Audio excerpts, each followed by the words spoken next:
제가 그 시편으로 이 나눔을 좀 하고 싶어서 수녀님들한테 그 혹시 이렇게 녹음해 놓은 거 있냐고 했더니 뭐 마땅한 건 없고 뭐 저희가 금방 불러드리죠 뭐 하고선 이렇게 핸드폰에다 해가지고 몇 분이서 불러서 제가 이렇게 열 몇 개 보내드렸더니 이렇게 하루 만에 해서 보내주셨더라고요.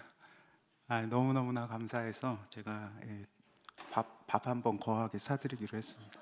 그거로 될런지 모르겠으나 여하튼 그냥 굉장히 아름다운 이 화음을 넣어서 이렇게 해주셔서 너무 감사드려요. 그 미리네 성모성심 수녀회 수녀님들이 해주셨습니다.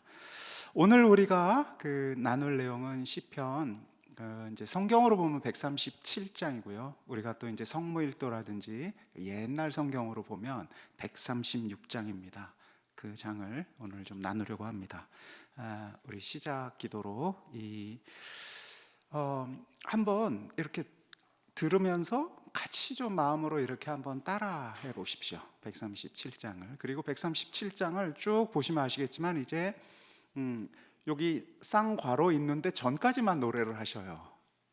성경 이렇게 성무일도 성직자들이나 수도자들이 하는 이 노래를 이렇게 모든 시편을 다 하지 않고 이렇게 중간에 좀 빼먹는 때가 있어요. 너무 잔인한 것들을 좀 뺐어요. 교회가 너무 이건 좀 너무 잔혹하다 싶은 것들, 그리고 또 너무 긴 것들을 반복되는 것들, 이런 것들을 좀 뺐는데 이 빼 있는 요 부분 6절 7절 요 대목은요 빼어 있기는 하지만 시편 안에 이렇게 담겨져 있는 내용입니다. 그래서 그 빼어 있는 내용은 어떻게 또 우리가 노래할 것인지는 요 시편 나누면서 제가 좀 그것도 노래하는 법이 있어요. 그건 어떻게 우리가 새기면서 가야 하는지를 좀 나누겠습니다. 어찌됐건 1절부터 6절까지를 오늘 우리가 좀 불러주신 그 대목을 우리 마음으로 한번 좀 이렇게 같이 따라가 보겠습니다. 성부와 성자와 성령의 이름으로.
주님, 저희가 오늘 이 나눔을 통해서 당신의 노래, 당신의 마음에 닿을 수 있도록 이끌어 주십시오.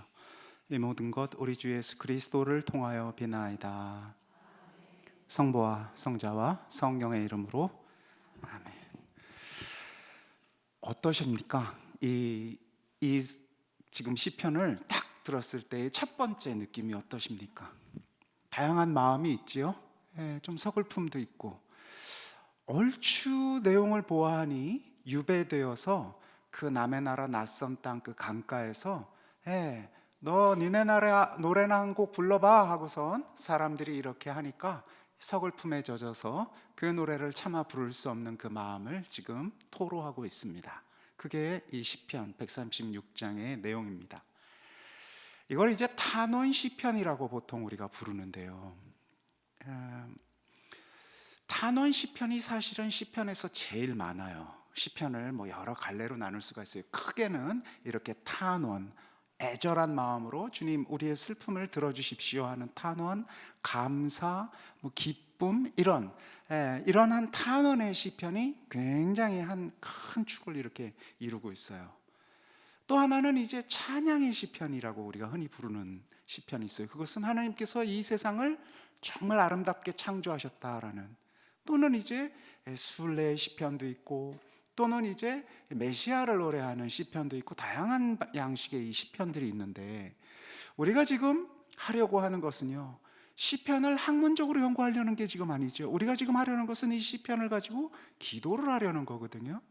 특별히 가장 자주, 가장 많이 순례의 시편이든 군양 메시아의 시편이든 뭐 찬양의 시편에는 어디에든 갈피 보석처럼 반짝이게 이렇게 담겨져 있는 것은 사실은 탄원이 다 담겨져 있어요. 아무리 찬양, 아무리 하나님이 아름답게 이 세상을 창조하셨다라고 노래하는 그 찬양의 시편 안에서도 이 탄원은 박혀 있거든요. 그만큼 사실 우리의 애절함, 삶의 녹록지 않음, 어려움, 길을 잃어버린 마음은 어떤 의미에서 2000년 전, 3000년 전 그때나 지금이나 어쩌면 또 앞으로도 비슷할지도 몰라요. 그래서 반복되고 있는 것이죠.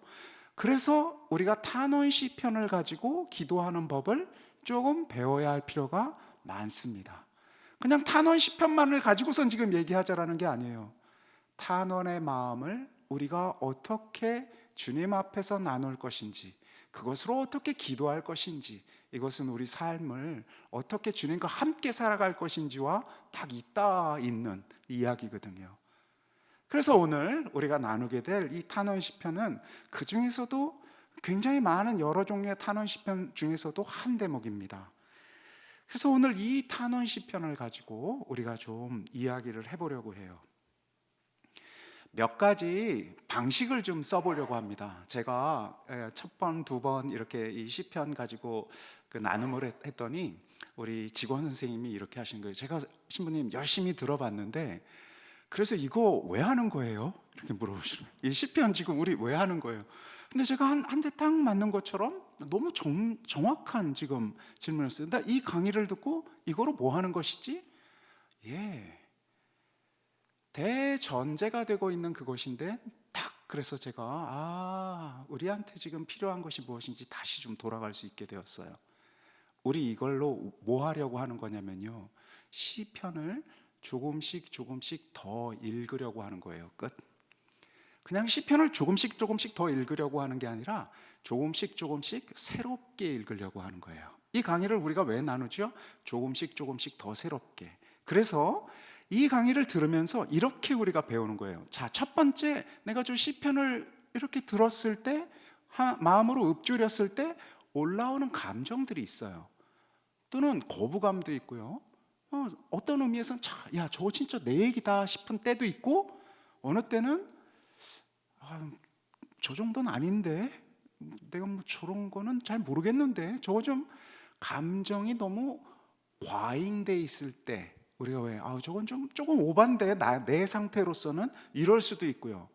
때로는 딱 반대의 감정일 수도 있어요. 그렇죠? 너무 기쁜데 막 탄원을 해야 한다라고 하니까 지금은 참 기쁨을 주님께 나누고 싶은데 이럴 때도 있고요. 다양하잖아요. 그러면 시편은 150편이나 되는 것을 쫙 이렇게 분류를 해가지고, 오늘은 내가 좀 슬픈 날 그러면 슬픔의 시편 쫙 찾아서 슬픔의 시편을 읽고, 오늘은 좀 기쁜 날 그러면 쭉 찾아서 기쁜 시편을 읽고, 오늘은 이것도 저것도 좀 아니고 우리 주님 이야기를 좀 들어볼까? 그러면 이제 메시아 시편을 읽고, 뭐 이렇게 그러면 시편을 읽을 수 있도록 제가 여러분에게 목록을 좀 전해주는 것인가? 아니에요. 그게 아닙니다. 그게 아니에요. 우리가 시편을 지금 이 탄원의 시편을 함께 하는 이유는요, 내가 얼마나 지금 탄원을 하고 있는가를 확인하고 그 탄원의 마음에 풍덩 들어가서 정말 막 그 탄원의 마음을 막 쥐어 짜내기 위해서. 아니요, 그런 거 아니에요. 기쁨의 시편을 읽으면 나 지금 너무 슬픈 일이 있는데 막 기쁨의 시편을 읽으면서 기뻐하려고? 아니에요. 그럼 뭐지? 시편을 그럼 왜 읽는 거야? 그 시편이 얘기하는 슬픔과 기쁨에 풍덩 들어가는 게 아니라면 그럼 시편은 지금 왜? 어떻게 읽는다라는 거지? 그게 오늘 좀 나누려고 하는 거예요. 제가 이야기를 시작부터 했었어야 되는데 이걸 좀 그냥 까먹어 버렸어요. 그냥 다 그 이야기 제가 나눈 이야기 안에 그게 다 담겨 있다라고 했어요. 아니에요. 오늘 그 이야기를 할 겁니다. 그러니까 그러면 시편을 읽을 때 기쁘면 기쁜 대로 읽고 슬프면 슬픈 대로 읽고 거기에 풍덩 얼마나 더 깊게 들어가느냐가 지금 과제인 줄 알았더니 그게 아니었어? 아니에요.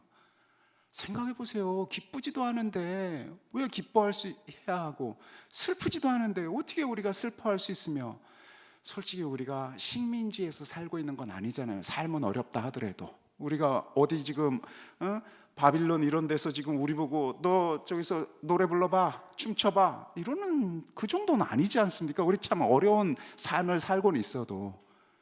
그래서 이 시편에 나와 있는 이 내용을 우리가 고스란히 똑같이 느껴야 하기 위해서, 더 잘 느끼기 위해서 이거를 강의를 듣고 이러느냐? 아니에요. 그러실 필요 전혀 없어요. 그럼 뭐지? 어떻게 시편에 참여한다라는 거지? 오늘은 그 얘기를 좀 할게요. 그래서 첫 번째 읽었을 땐 당연히 어떤 느낌이 드느냐면, 근본적으로 시편을 읽었을 때는 저거 내 얘기야 라고 생각하는 날도 있기는 해요. 그럴 때 있어요. 감정이 깊게 격하고 여러 가지 삶의 체험도 우리가 또 높고 낮은 게 있잖아요. 그럴 때도 있지요. 그러나 대부분은요 좀 멀어요. 좀 멀어요. 이 시편에서 지금 이야기하고 있는 이 토로하고 있는 이 감정이 굉장히 깊은 감정들이거든요. 그러니까 우리가 보통 지금 이 상태에서 나 지금 오늘 말씀을 들으러 왔다 딱 앉았는데 쭉 나오는 첫 번째 그 아름다운 그 이 멜로디가 담겨가지고 이렇게 할 때는 참 좋다. 그런데 한 10번 정도 들으면 이거 말고 좀 다른 거 들어야 될 것 같은데 싶기도 하고, 뭔가 이거 하고 거리감을 이렇게 우리가 느낄 수 있는 게 그게 정말로 중요한 정상이에요. 그게 굉장히 중요한 출발점이에요. 잘못된 게 아니라 너무나 정상이고, 그게 시편과 함께하는 첫 번째 문이에요. 그래서 시편을 읽는다라고 얘기했을 때, 시편과 함께한다라고 얘기했을 때 제일 중요한 것은 그 거리감, 참 멀구나 하는 그 거리감에 솔직해져도 된다라는 거예요. 솔직해져야 돼요.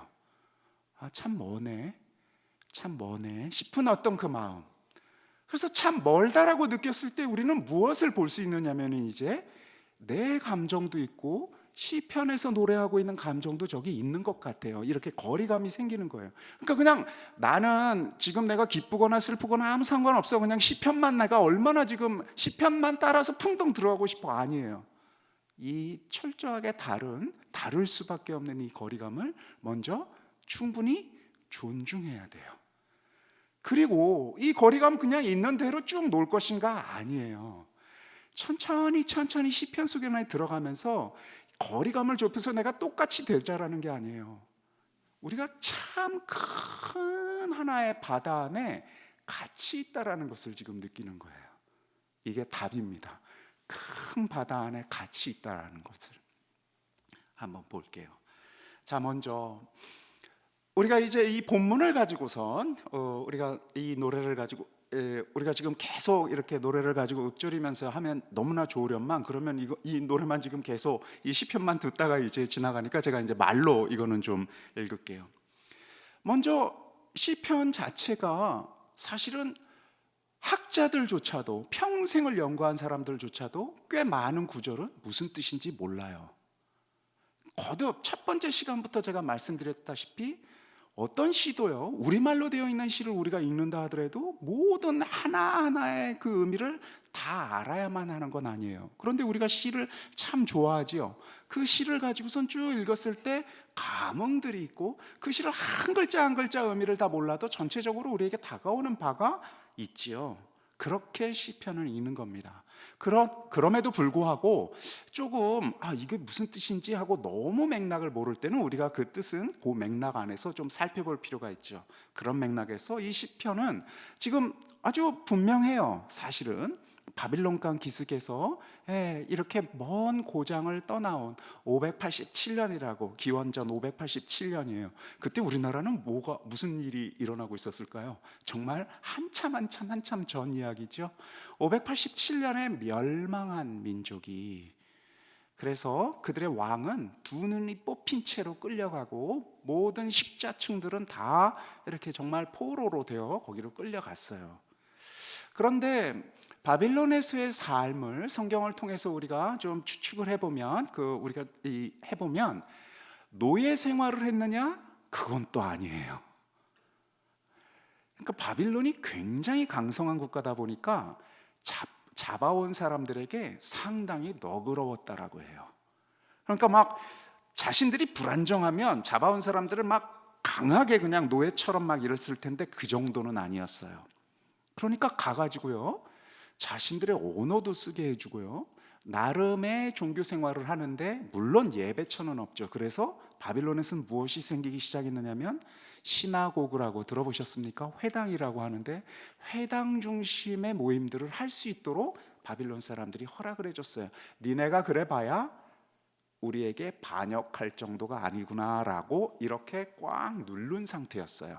그래서 나름 신앙생활도 할 수 있었고, 또 노예가 아니어서 바빌론에서 한 50년 정도를 살았는데, 그 안에서 사는 동안에는 나름 장사도 하고 나름 성공도 하고 나름 제대로 사는 사람들이 꽤 있었던 모양이에요. 그러니까 어느 정도 살만한 거예요.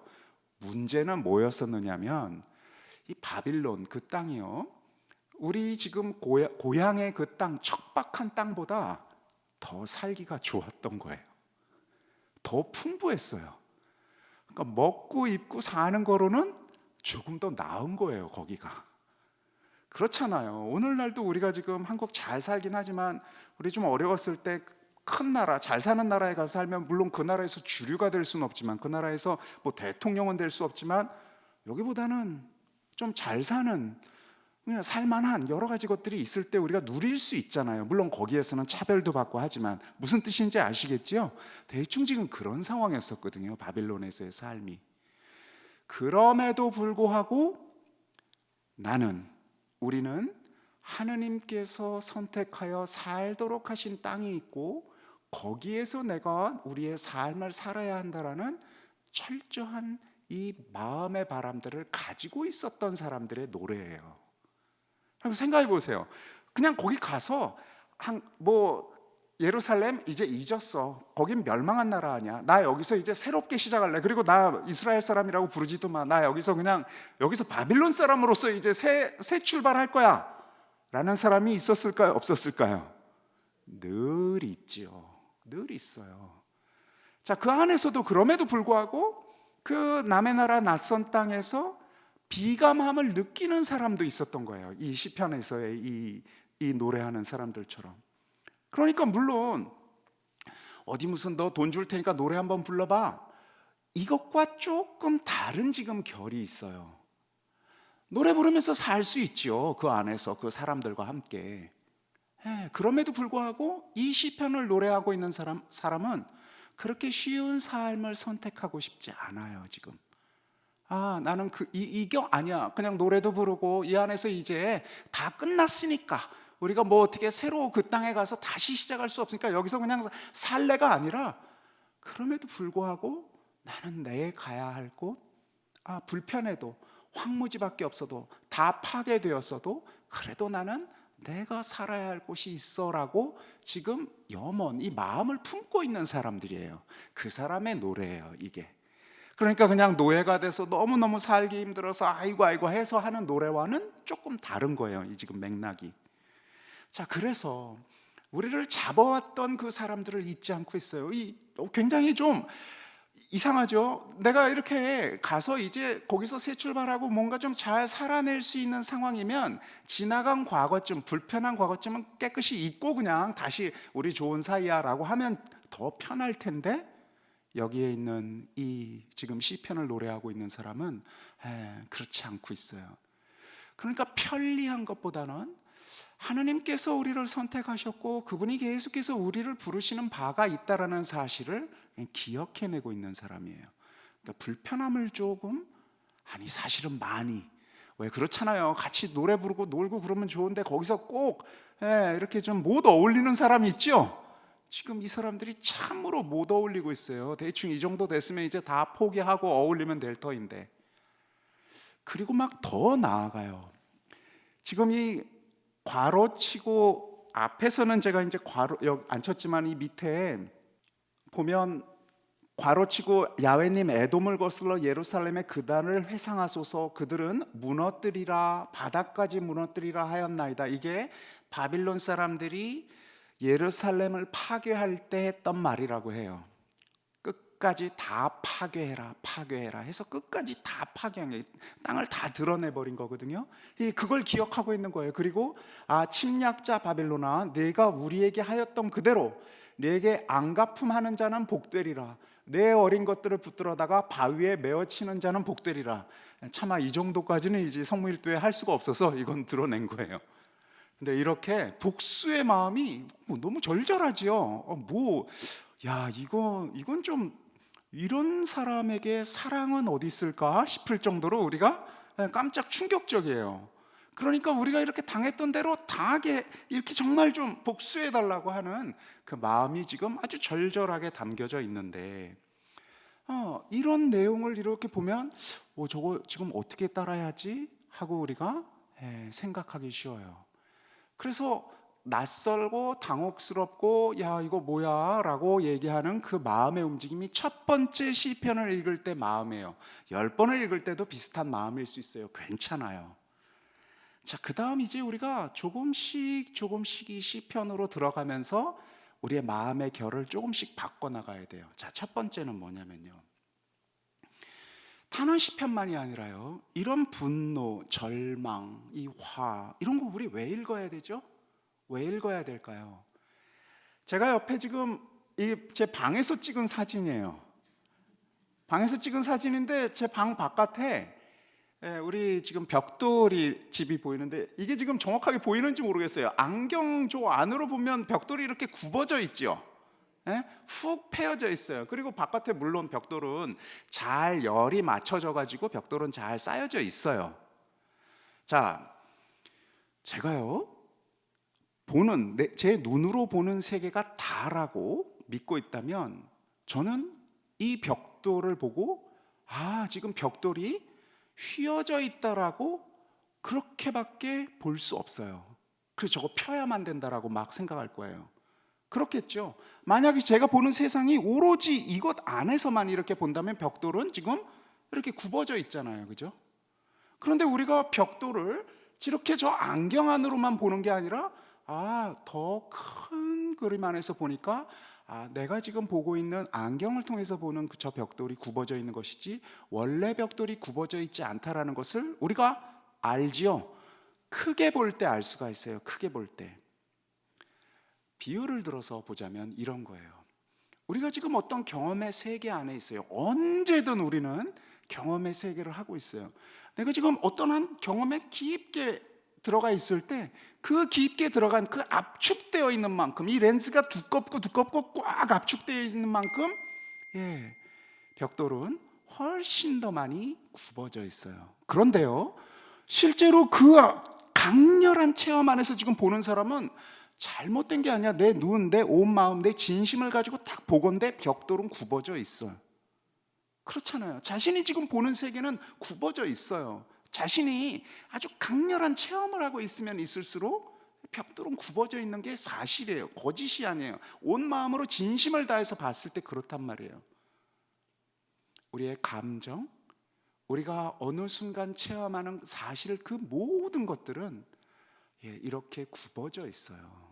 그 굽어져 있는 것들을 피할 수가 없어요. 우리는 어느 누구도 온전한 상태의 벽돌을 볼 수가 없어요. 우리는 굽어져 있는 안경을 가지고 살아요. 특히 내 감정이 격할 때 특히 내가 아주 깊은 체험을 하고 있을 때, 특히 내가 어쩔 줄 모르는 그 깊은 밤과 어둠의 이 롤러코스터를 타고 있을 때는 더더군다나.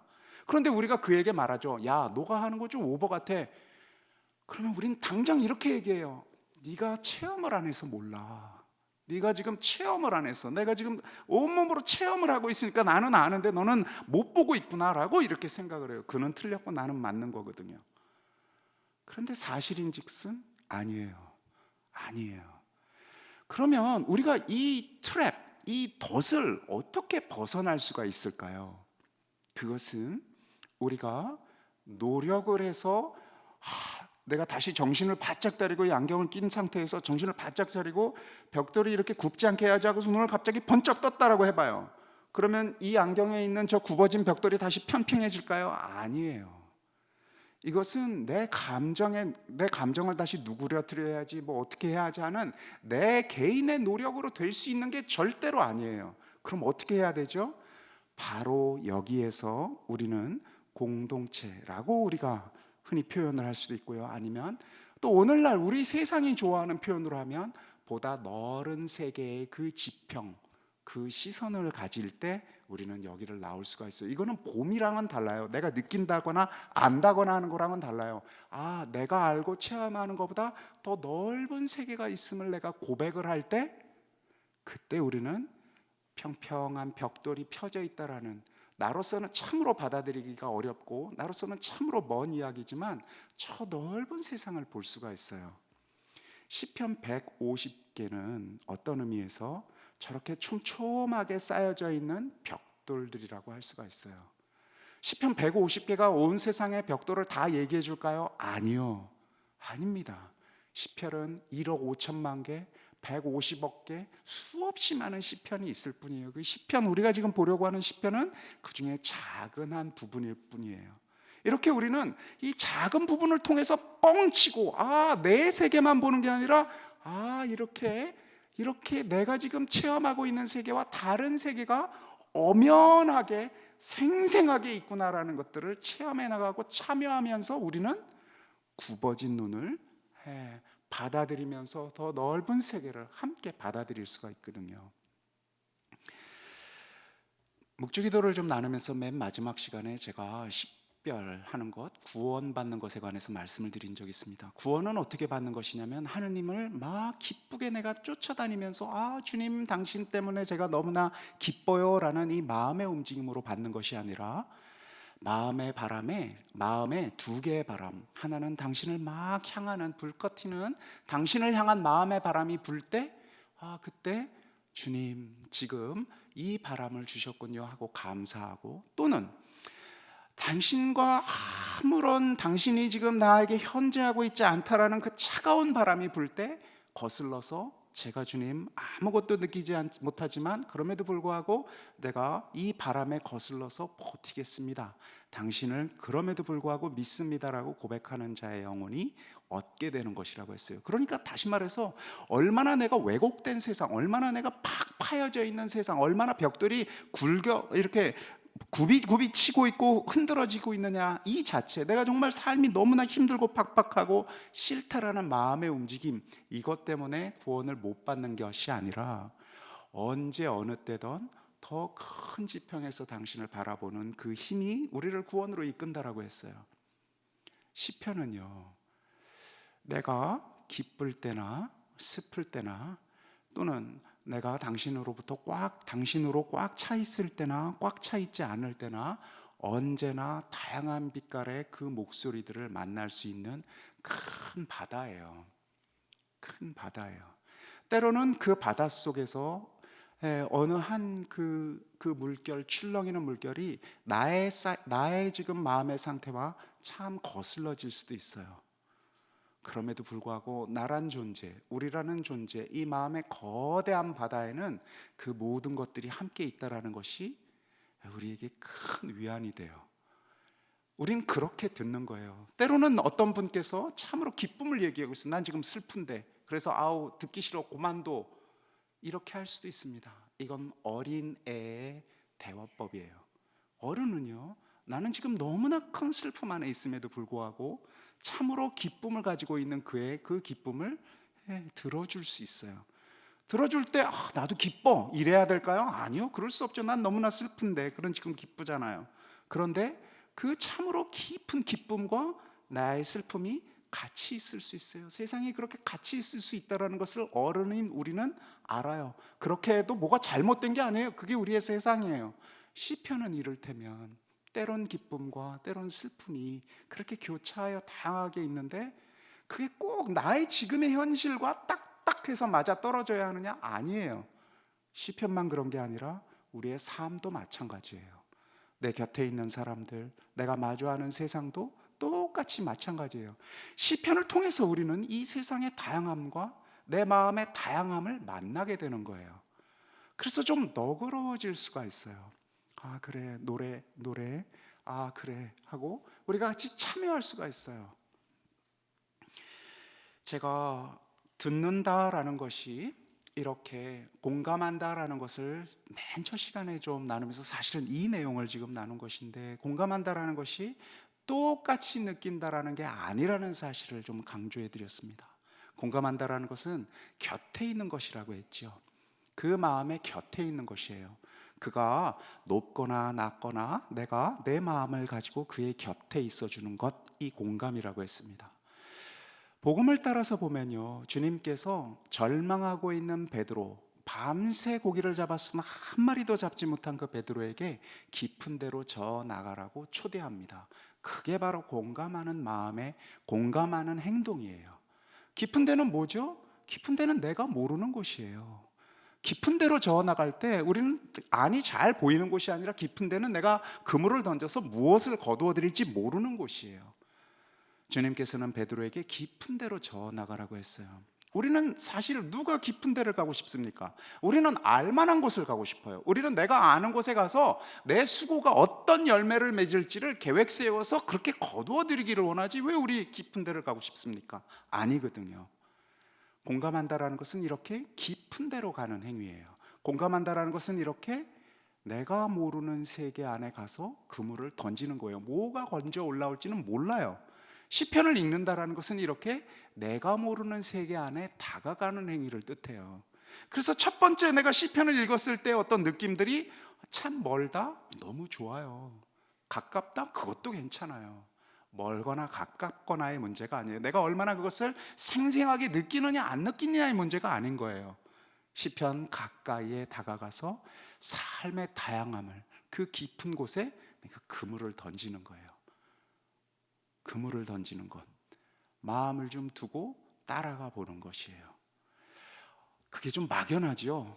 우리가 이런 공감의 삶에 너무 익숙하지 않은 세상을 살고 있어서 그래요. 우리는 이렇게 깊은 데로 안 가요. 누군가에 내가 익숙한 사람 갈 때, 저 사람한테 내가 무엇을 얻어야 되겠다 하고 딱 계획을 세워서 그 사람에게 다가가서 이만큼을 얻고 나도 그에게 이만큼을 주는 것, 이게 우리가 지금 아는 세상이거든요.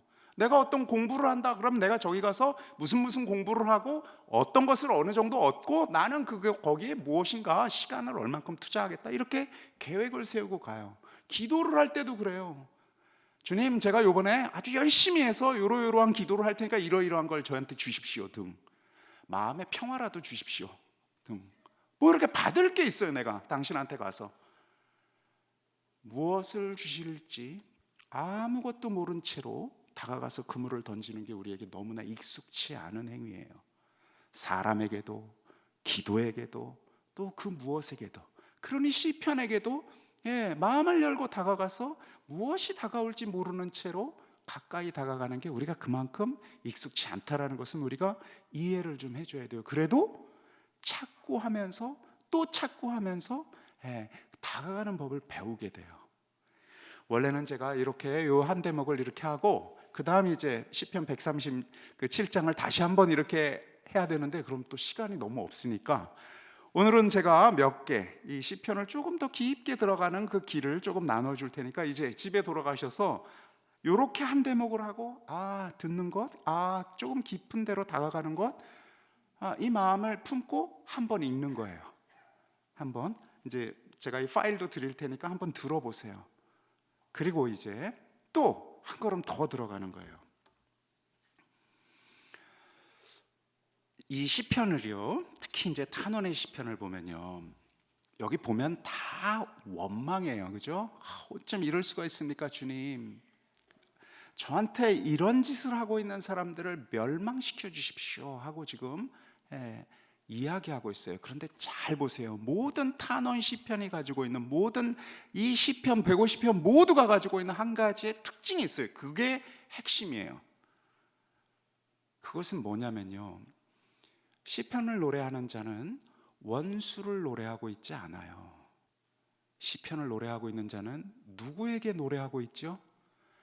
시편을 노래하고 있는, 듣고 있는 자, 시편을 통해서 내가 지금 이 노래를 듣고 있는 자가 아주 명료해요. 그것은 원수가 아니라 나의 주님이에요.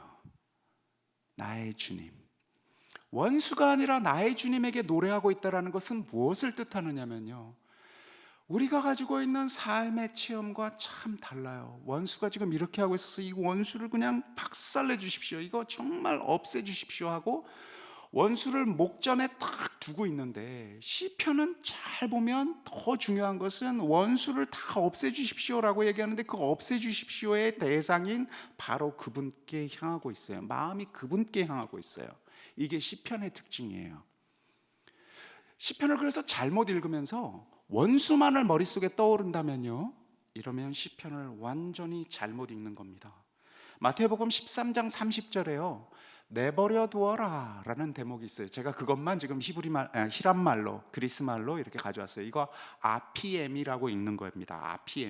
아피엠이 가장 많이 쓰이는 그 단어인데, 이게 어떤 맥락이냐면 마태복음 13장 24절부터 30절까지의 말씀이에요. 무슨 얘기냐면 밀밭의 가라지 비유예요. 다 아시죠?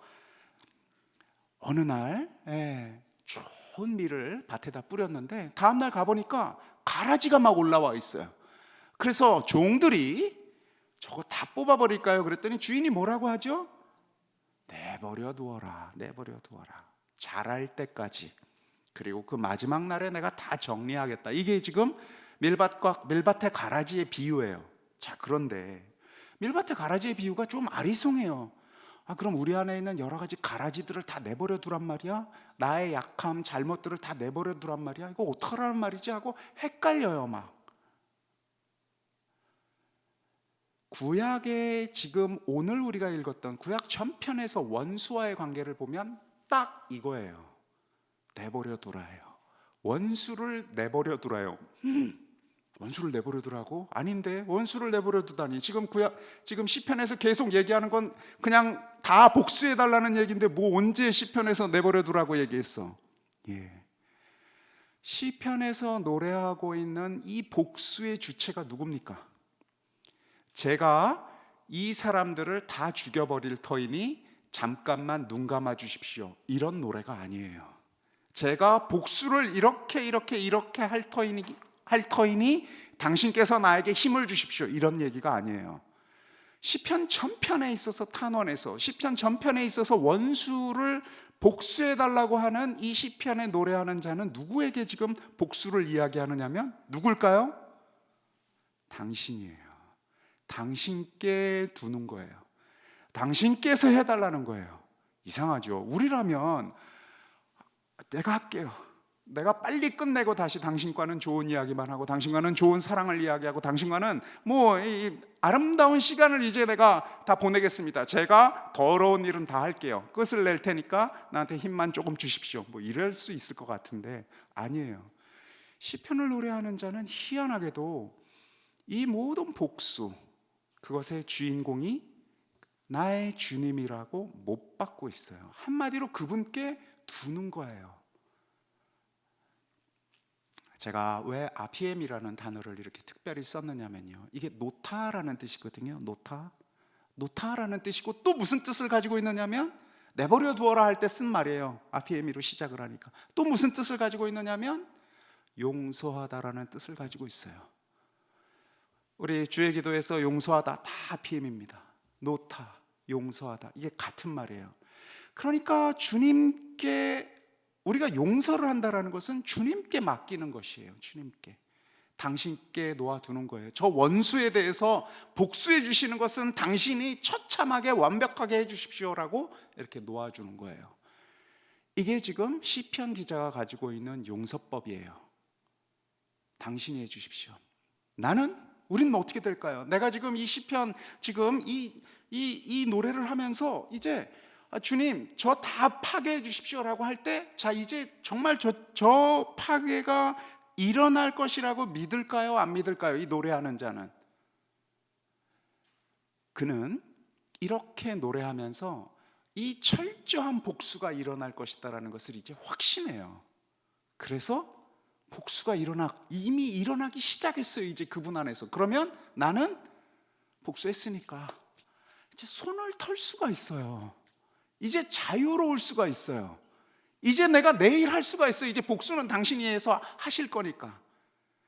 그분의 복수를 믿을 수 없는 자는 아직 우리가 막 뭘 해야 되겠죠. 내가 이제 아직도 나는 안 하시는 것 같아. 그러니까 내가 막 가서 뭘 해야 되고 내가 뭘 해야 되고 하는데, 아니에요. 이렇게 처참하고 절절한 복수를 이야기하고 있는 그가 주님이 복수하실 거라는 그 확신 안에서 이제 놓을 수가 있어요. 정말 앞이 놓고 갈 수가 있어요. 그러니까 정말 철저하게 그분께서 다 복수해 주실 거라는 이 확신을 가지고 있으면요, 그분의 그 공의가 완전히 내려갈 거라고 확신을 가지고 있으면, 내가 저 사람에게 이제 그렇게 저거 어떻게 해야지, 이렇게 해야지, 저렇게 해야지, 이 마음이 생길 수가 없어요. 놓을 수가 있어요. 이제 안 됐네. 남들이 보면 물론 쥐가 고양이 걱정하는 격이 되겠죠. 그러나 이 믿음을 가지고 있는 그의 마음 안에서는 이제 온전한 복수가 정말로 일어날 것이다라는 그 확신 안에서, 내가 저 사람보다 작아, 그래서 내가 두들겨 맞았어, 내가 저 인간에게 이렇게 한 대 때려줘야 되는 데가 아니에요. 이제 철저하게 파괴되고 끝장이 나버린 그 복수가 다 일어났기 때문에 이제 내가 그를 볼 때 그래 하고 놓아둘 수가 있어요. 놓아둘 수가. 이게 우리가 지금 탄원 시편을 읽으면서 절절하게 올라오는 수많은 그 잔혹해 보이는 그 모든 목소리가 가지고 있는 한 의미예요. 그래서 우리가 이 마음을 가지고 이제 이 탄원 시편을 읽는 거거든요. 당신께 맡기는 거예요. 이 맡기는 마음. 밑에는요, 시편을 읽으니까 우리가 또 히브리 사람들이 가지고 있는 용서도 참 재밌어요. 우리 그리스어로 쓸 때 용서가 놓는다라고 했다면요, 히브리는 사실은 단어가 더 짧아요. 단어가 5,000개 정도만 외우면요, 정말 모든 것을 다 할 수 있어요. 5,000개 정도 외우면. 그러니까 같은 단어가 다양한 뜻으로 많이 쓰여요. 특히 용서하다라는 단어가 많이 쓰이는데, 나사라고 해요. 나사라는 게 무슨 뜻이냐면요, 가장 근본적으로는 장막을 이렇게 세울 때요, 말뚝을 받거든요. 그럼 말뚝을 뽑다라는 뜻이에요. 그리고 또 짐을 짊어지다, 그리고 짐을 이렇게 짊어진 짐을 이렇게 들어 올리다, 그리고 용서하다, 이런 뜻을 다 가지고 있어요. 이게 다 연결이 안 되는 것 같은데 사실은 이게 이렇게 연결이 되는 거예요.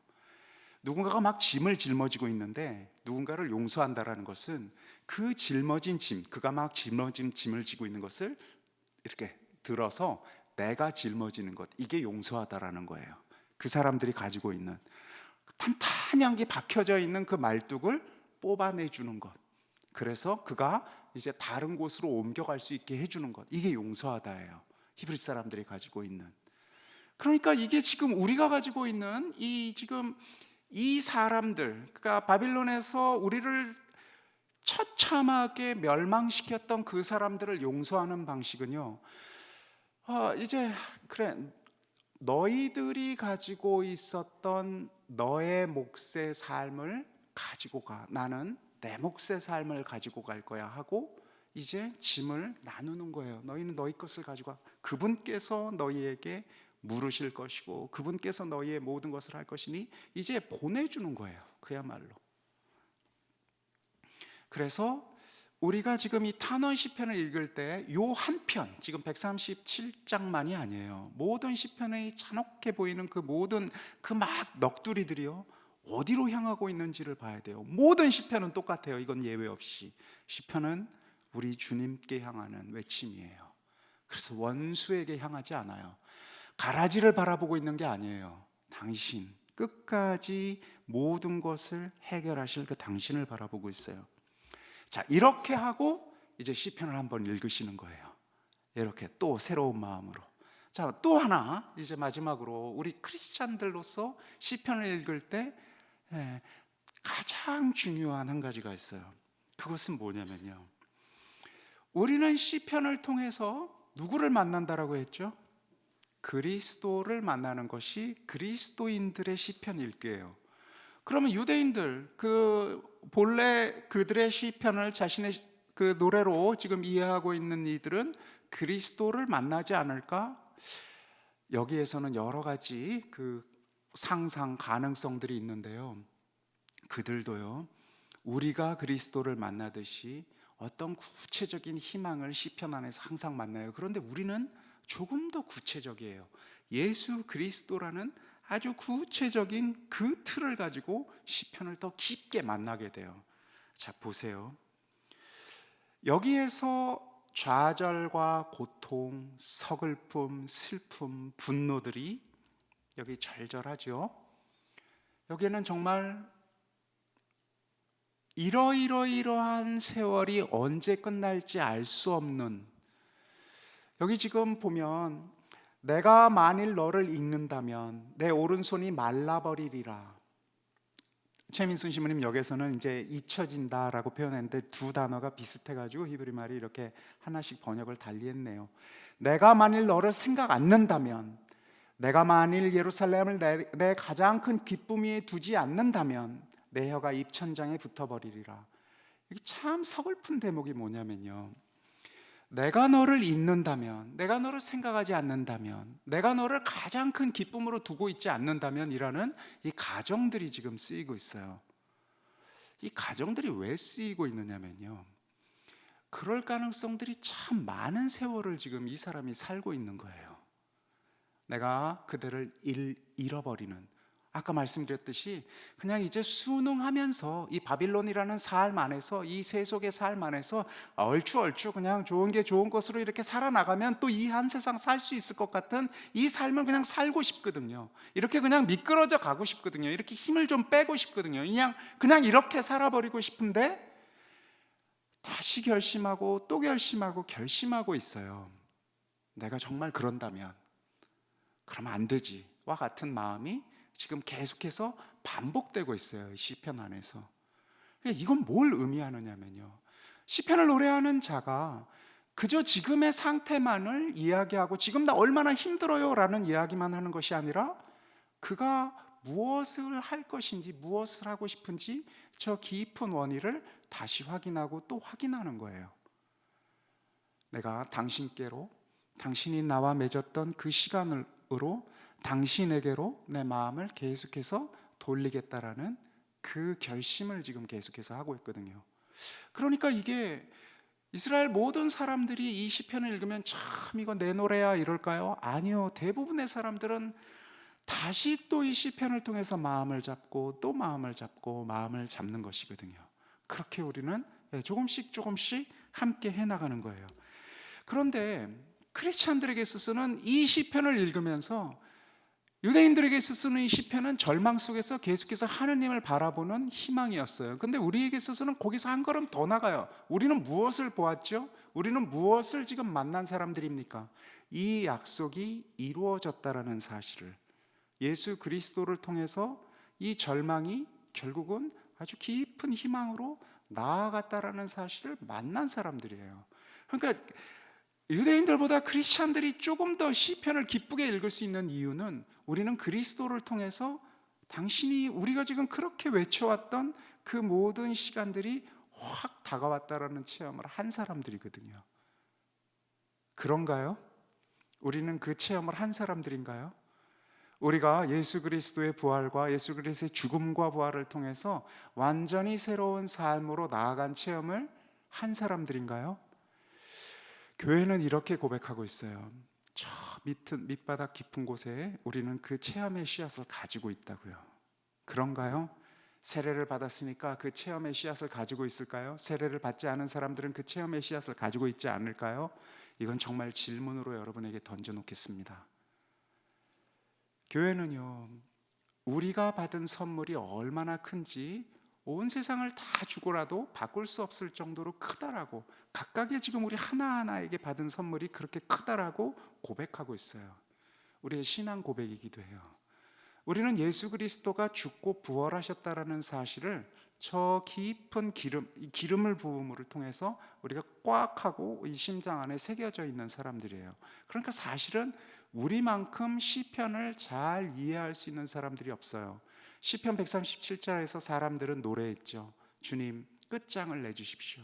그러자 주님께서 우리는 이렇게 끝장을 냈다라는 걸 알고 있어요.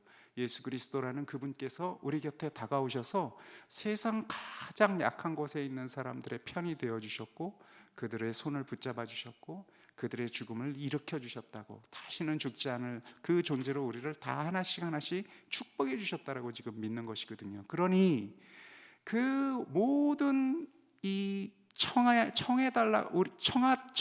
그 모든 그 소망들이 이제 그리스도를 통해서 우리가 이루어졌다라고 이 믿음을 가지고 있는 사람들이에요.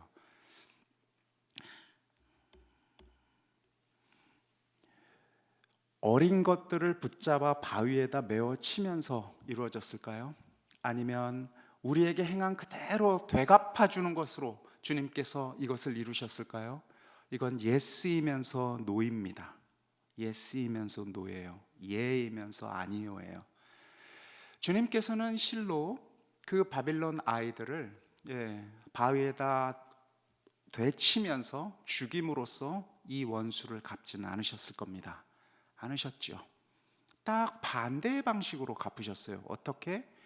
그 처참한 원수들을 가장 사랑하는 사람으로서 안아주시는 것으로 이걸 갚았어요. 물론 이 시편을 노래하는 자는 그건 말도 안 돼요, 그건 무효, 끝, 안 돼 라고 외칠 수 있어요. 그러나 참으로 그 현장, 예수 그리스도의 죽음과 부활이라는 그 현장 안에서 그 현장을 체험한 자는 알 거예요. 이게 바로 당신께서 원수를 갚으시는 가장 귀한 길이었구나라고, 이 시편을 참으로 노래한 자는, 온 마음으로 이 시편을 주님께 아뢰었던 자는 예수 그리스도의 그 죽음과 부활을 통한 그 정의가 너무너무나 더 절절하고 깊게 다가올 거예요. 우리는 그걸 믿는 사람들이에요. 글자 그대로의 이 처참한 참혹한 수천 년 전의 이 이야기를 글자 그대로 믿는 게 아니라, 참혹한 예는 뭐가 있느냐면요, 이 시편의 지금 이 이야기들을 글자 그대로 믿는 사람들도 있어요. 자칭 시오니스트라고 얘기하는 사람들, 글자 그대로의 보복과 복수가 일어날 거라고, 이 세상에서 일어나야 한다라고 생각하는 사람들도 있어요. 그러니 사람을 죽이는 것을 두려워하지 않아요. 하나님께서 이렇게 복수하는 것이다라고 주장하는 사람도 있어요. 이 얼마나 끔찍한 일일 뿐만 아니라 이 얼마나 시편의 그 노래와 거리가 있는 이야기겠습니까? 우리가 지금 이 시편을 예수 그리스도의 시선으로 다시 회복하지 않을 때 이런 처참한 일들이 다반사로 일어날 수 있어요. 성경이요, 참 위험한 글입니다. 글자 그대로 뜯어내서 그것을 막 이곳에도 썼다 저곳에도 썼다. 시편은 그렇게 써서는 정말로 큰일 날, 시편은 전체를 한 묶음으로 안경으로 이렇게 왜곡되어 보는 이 세계를 크게 볼 수 있는 그림, 크게 볼 수 있는 그 마음을 주는 것이 시편이지, 더 좁게 더 작게 보는 것이 시편이 아닙니다. 그래서 오늘 이렇게 우리가 시편을 읽게 되는 여러 가지 조금씩 더 깊게 읽게 되는 계기들을 통해서 이제 한 번 또 더 들어가고 또 더 들어가고, 그래서 우리의 목소리가 될 수 있도록 시편을 온전하게 읽고요, 그리고 나의 노래를 또 할 수 있는 은총을 좀 청했으면 좋겠습니다. 이제 나도 나의 노래를 해야 하거든요. 시편을 하는 사람은 시편만을 읽는 게 아니에요. 나의 노래를 하는 거예요. 내 노래를 주님께 외치는 거예요. 우리의 언어로, 우리의 마음으로, 우리의 서글픔으로. 그러나 누구에게 외쳐야 되죠? 바로 그분께 외치는 거예요. 그분께 맡기는 거예요. 그분께 맡기며 크게 올라오는 다양한 내 목소리들, 그동안 숨겨져 왔던 다양한 목소리들을 듣는 것이에요. 그러나 그렇게 그분께 맡기는 그게 유대인들에게서는 참 멀리 있는 그분이었지만 우리는 누구죠? 예수 그리스도라는 그분께 맡기는 거예요. 그 시편의 노래가, 이 시편의 노래를 들으면서 우리의 목소리로, 우리의 언어로, 우리의 시간으로, 우리의 공간에서 체험해서 계속해서 나오기를 빕니다. 오늘은 이만큼 나누겠습니다. 그래서 또 댁에 돌아가셔서 137편 천천히 137편만이 아니겠죠? 다양한 시편들 천천히 만나가십시오. 넓은 바다의 다양한 목소리들 만나시기를 빕니다. 영광성으로 마치겠습니다. 영광이 성부와 성자와 성령께, 성부와 성자와 성령의 이름으로 아멘. 그리고 제가 공지가 있습니다. 매달 말에 수요일 저녁에 반피정이 있어요. 그것은 10,000원씩 내는 건데, 반피정이 있고 밤에 혹시 낮에 안 되는 분들은 거기에 올 수 있도록 초대해 주시고, 토요일 날 또 피정이 있습니다. 원하시는 분들은 신청하시면 됩니다.